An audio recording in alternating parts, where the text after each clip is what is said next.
Hi, my name is Dr. Daniel Fox. I'm a licensed psychologist in the state of Texas and an expert in the area of personality disorders.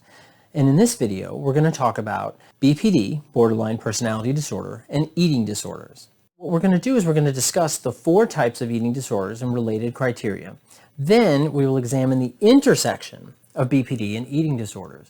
Now, these are complex disorders to identify and treat, and a caring and compassionate approach is central to both. It is so important. So as we go through this, try to bear that in mind, that these are both complex disorders, and when they are comorbid, they add a particularly more intensive degree of complexity, and maybe that requires even a greater degree of compassion and patience. And I know that that can certainly be difficult, but let's get into it. And let's check it out. So if you enjoy the video, please like, share, and subscribe. That would be awesome.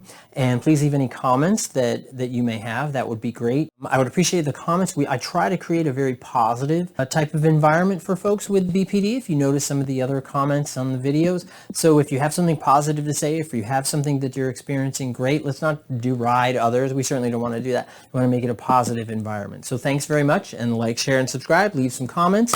And let's get into it. First eating disorder we're going to talk about is anorexia nervosa. Now, people with anorexia generally view themselves as overweight, even if they're dangerously underweight.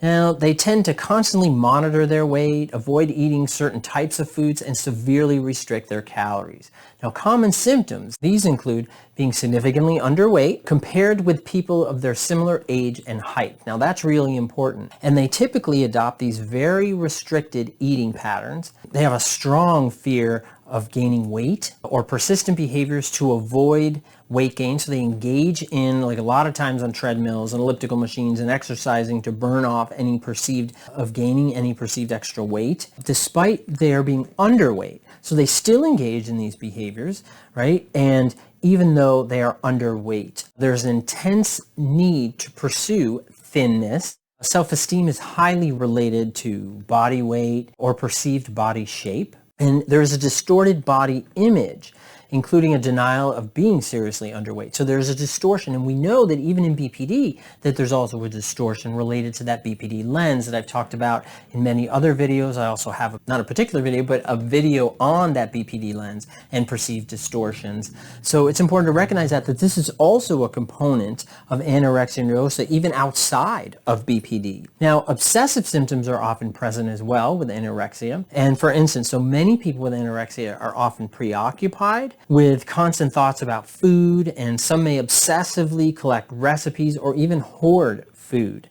Now, there are 2 types of anorexia. There's a restricting type and a binge eating and purging type. So individuals with the restricting type, as you can imagine, right, lose weight solely through dieting, fasting, or intensive and excessive exercise. Now, individuals with binge eating and purging, they binge on large amounts of food, or they can even eat very little. Now, in both cases, after they eat, they purge by forcing themselves to vomit, taking laxatives or diuretics, or they excessively exercise. Now, that's anorexia nervosa. Now, what about bulimia nervosa? These individuals with bulimia, what they do is that they frequently eat unusually large amounts of food in a specific period of time. Now, each binge eating episode usually continues until the person becomes painfully full. Now, during a binge, the person usually feels that they cannot stop or control how much they are eating. So a binge can happen with any type of food, but mostly it occurs with food that the individual would normally avoid. So it gets to this point where I'm not going to eat it, not going to eat it, nope, nope, nope, and then they kind of snap. So it's like that twig, right? Keeps bending until it snaps, and then they go overboard, right? Then they binge eat.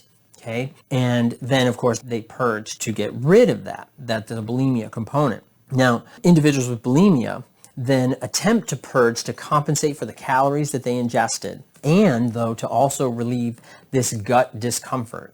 Now, there is often intense guilt and shame with binging and eating, okay, like in anorexia as well. So these compensation strategies, these maladaptive strategies, just like we see with BPD, and we're not even talking about the components of BPD yet. But what happens is you engage in these maladaptive patterns, and it's attached to guilt and shame. which then that guilt and shame drives that person to feel worse, which then drives them then to go back to the maladaptive pattern. So it creates this maladaptive cycle going round and round and round. Now, to go back to the bulimia component is that common purging behaviors include forced vomiting, fasting, laxatives, diuretics, can be enemas, and also excessive exercise. So symptoms of bulimia, now these include recurring episodes of binge eating with a feeling of a lack of control, repeated episodes of inappropriate purging behaviors to prevent weight gain. Self-esteem is exceedingly influenced by body shape and weight. There's also a fear of gaining weight despite having a normal weight. Okay, so there's this intense preoccupation with gaining weight, even though they're of a normal weight. So again, that leads to that distortion, that perceptual distortion.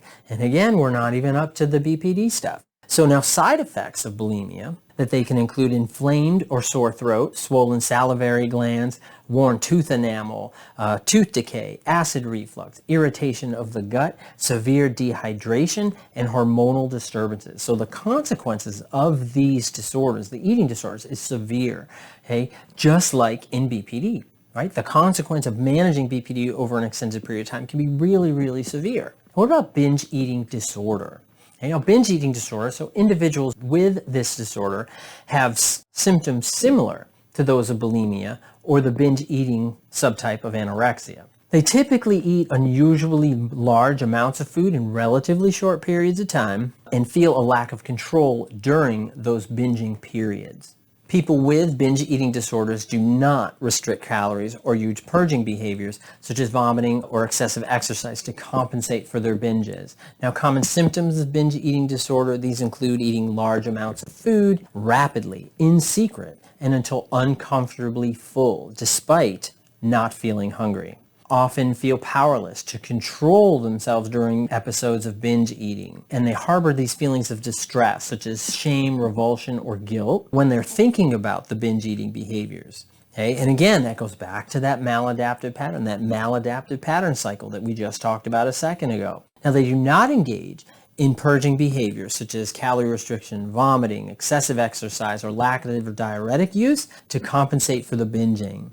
People with binge eating disorders often tend to be overweight or obese in some cases. Now, this of course increases the risk of medical issues that's often connected to excess weight, such as heart disease, stroke, and type 2 diabetes.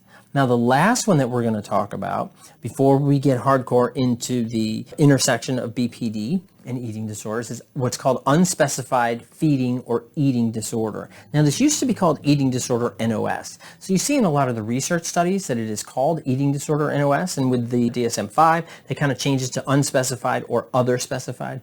But in this case, we're just going to talk about the unspecified feeding or eating disorder. Now, what qualifies this is sort of broad, but it still encompasses a degree of those eating disorders. Now, these symptoms are typically a feeding or eating disorder that causes clinically significant distress or impairment in social, occupational, or other important areas of functioning. And they predominate. Now, they do not meet the full criteria for any of the disorders that we just talked about or the other eating disorders, okay? But remember, it has that critical component that all disorders have. Does it cause socioeconomic dysfunction? Does it cause impairment in social functioning? And social functioning, how about economic functioning? Socioeconomic. Now, economic, if you don't have a job, maybe you're going to school. Does it impair your ability to go to school? Is it disrupting how often you go to school, your ability to focus on school, your ability to get good grades in school? How does it disrupt your socioeconomic functioning? Does it disrupt your relationship with friends, boyfriends, girlfriends, significant others, family members, whatever it is? That socioeconomic component is so critical to the disorder factor and component. Now, that doesn't mean that you can't have behaviors. You can't have eating disorder behaviors of binging, anorexia, bulimia, right? And we would, of course, want to address that, and you want to be aware of that. If that is part of your maladaptive pattern, you have to be aware of that. So let's talk about that intersection of BPD and eating disorders. Now, studies have identified prevalence rates among individuals with BPD and anorexia nervosa have ranged between 3 and 21%, and for bulimia nervosa ranged between 0 and 26%. Now, compared to the general population, compared to just all these other folks, research has found prevalence of eating disorders in those with BPD that it was about 20 times the prevalence of anorexia and bulimia and 10 times the prevalence of unspecified eating disorder. Now, over 90% of those with BPD met criteria of anorexia, bulimia, or unspecified eating disorder. And here's the good point. They experienced a remission by the time of this 10-year follow-up, right, in this study that I reviewed. I reviewed several studies. And in this one study, it's a longitudinal study, right, because that's what you want. You want really nice, firm studies, especially that are longitudinal, so that you can look at that data and you can say, okay, what does this tell us? So over time, 90% experienced a remission at 10-year follow-up. These rates are somewhat higher, right, with those found in studies of the course of bulimia nervosa or unspecified eating disorder, where the rates were 77%, 74%, and 75%. That is really good. A remission, now let's define what remission means. A remission is any 2-year period, any follow-up period, in which the criteria for a specified eating disorder were not met. So that means that you had that eating disorder, then you have a remission of symptoms for 2 years. 90%, 77%, 74%, 75% experience these 2-year remissions. That is really good. And we know that there are remissions with BPD symptoms. So if you can get those remissions, that means that you're having periods where these symptoms are not major, where they're not as disruptive, that they're less, and you're not even qualifying for these disorders in those 2-year period. Okay? Now, most of the subjects in the eating disorder only studies were being treated for a primary eating disorder, whereas the borderline patients in the current study, they may well have been manifesting a secondary eating disorder.